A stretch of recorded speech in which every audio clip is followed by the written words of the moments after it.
now allowed us to rediscover the very things that the rabbis knew thousands of years ago. And so it's a very fascinating study. But let me just give you one example to give you a flavor of this. This is Genesis chapter 1 in Hebrew.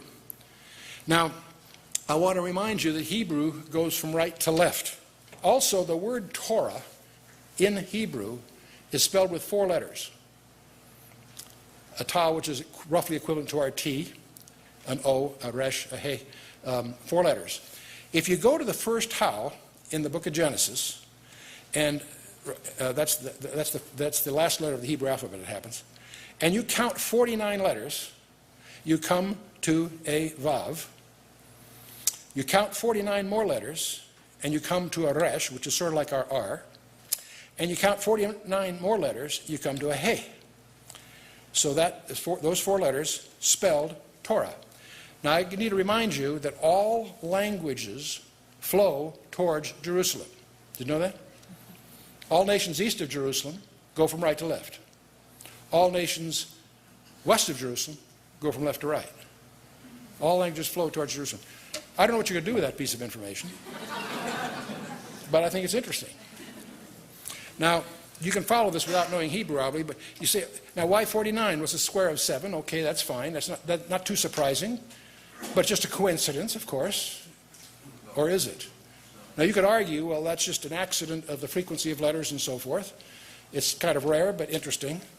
Except what happens is when you go to the book of Exodus, you go to the first how, count 49 letters, you get a vav. 49 letters, you get a resh. 49 letters, and you get a he. Same thing happens. What's the probability of that? Whatever the first probability is, it's that squared. Okay? So it's very unlikely. Genesis, Exodus, you go to Leviticus, and it doesn't happen. And when it doesn't, you almost feel a sigh of relief. Huh? But when you go to Numbers, the same thing happens backwards. You take the first he, the first resh, the first vav, the first tau, you get Torah spelled backwards. Now that's weird.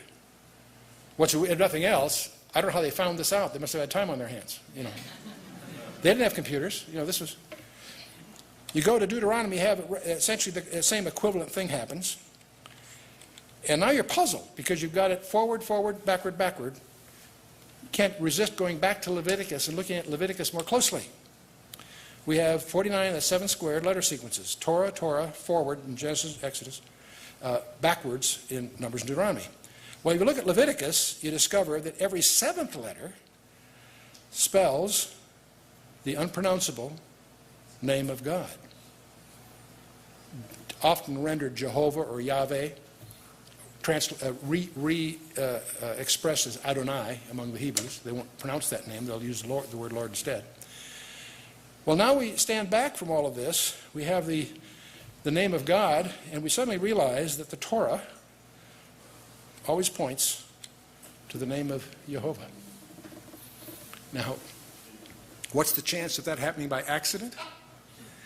And by the way, if you've tried to contrive something like this and still maintain logic in the text, that's a challenge. This is a very non-trivial thing to design if you set out to design it that way.